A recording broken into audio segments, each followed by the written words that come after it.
Hey, welcome to the Explainer. So you've probably seen this word, stitch, popping up all over Google's products lately, right? But what actually is it? Well, it turns out that's not such a simple question.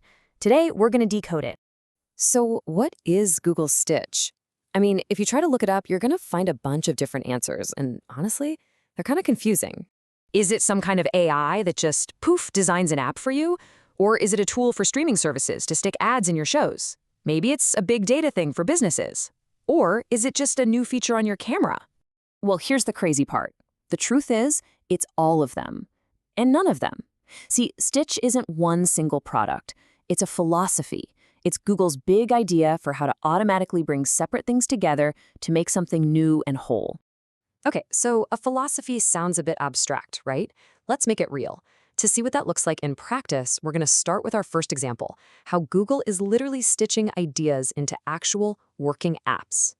So the engine behind this is a new concept they're calling vibe design. Now get this, instead of dragging and dropping buttons and menus, you just describe what you want. You tell the AI the feeling, the function, the vibe of the app, and it just generates the whole interface. And that's a fundamental shift. Think about it. You go from being a builder, weighing every single brick, to being a director. You're just giving high-level instructions. And this means you can create and tweak things incredibly fast. Now, you might think designers would hate this, right? But what's really interesting is that's not what's happening. Professional designers are actually embracing it. They see it as a powerful collaborator, a partner to brainstorm with, something that enhances what they're already doing. And make no mistake, this isn't just some fun experiment. It is having huge, real-world consequences. Just look at Figma, the giant in the design software world.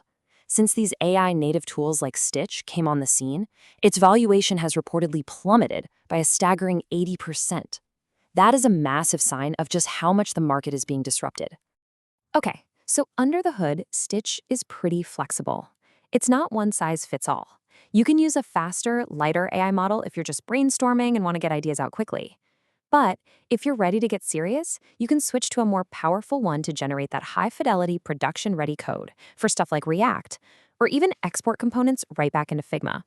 All right, so that's stitching ideas into apps. But this whole philosophy of seamless integration, it definitely doesn't stop there. So let's move on to our second pillar, how Google is applying the very same idea to the videos you watch by stitching ads directly into the stream. The key difference here is where the ad gets put in. The old way, client-side, your phone or TV had to go fetch the ads separately.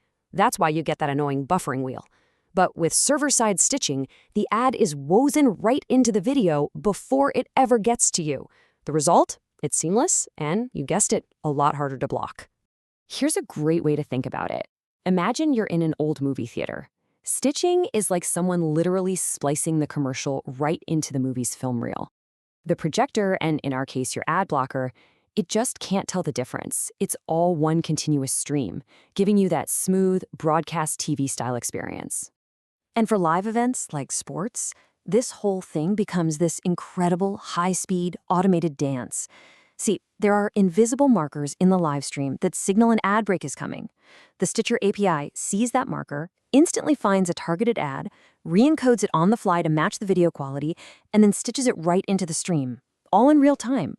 For you, the viewer, the transition is completely imperceptible. Okay, so from apps to ads, now let's go even deeper, into the data backbone that runs pretty much every modern business.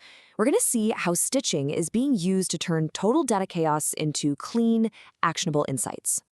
You gotta understand, a modern company's data is everywhere. It's scattered across dozens of different platforms. You got Salesforce for your customers, Zendesk for support tickets, Google e-commerce for sales, databases like MongoDB, MySQL. The list goes on and on.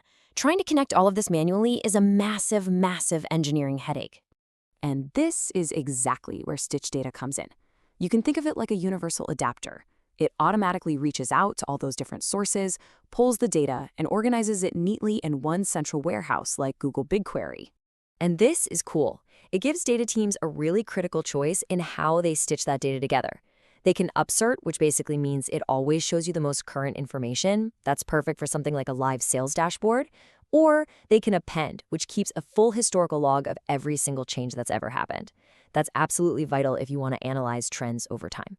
Okay, so you're probably seeing the pattern by now, right? Apps, ads, data. But this whole idea of stitching things together, it's not actually new for Google. Not at all. It's a philosophy that has a really long history at the company. I mean, this goes way, way back. Remember Google Jump? That was their crazy VR rig that stitched together video from 16 different cameras into one seamless 360-degree experience. And that same DNA is in the photosphere and panorama modes on your phone today. It's always been about taking smaller pieces and stitching them together to create a bigger, way more impressive picture.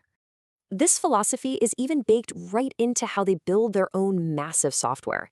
Instead of creating one giant monolithic program, they build their applications by stitching together hundreds of small, independent microservices.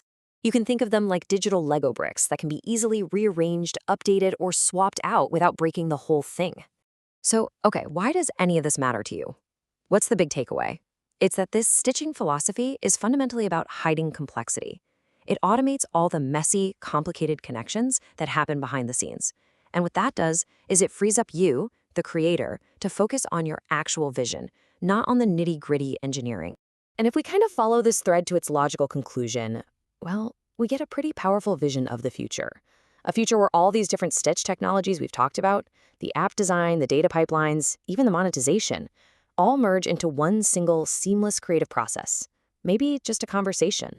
Which, of course, leaves us with one final big question to think about. What happens when the only thing limiting what we can create is the clarity of our own ideas?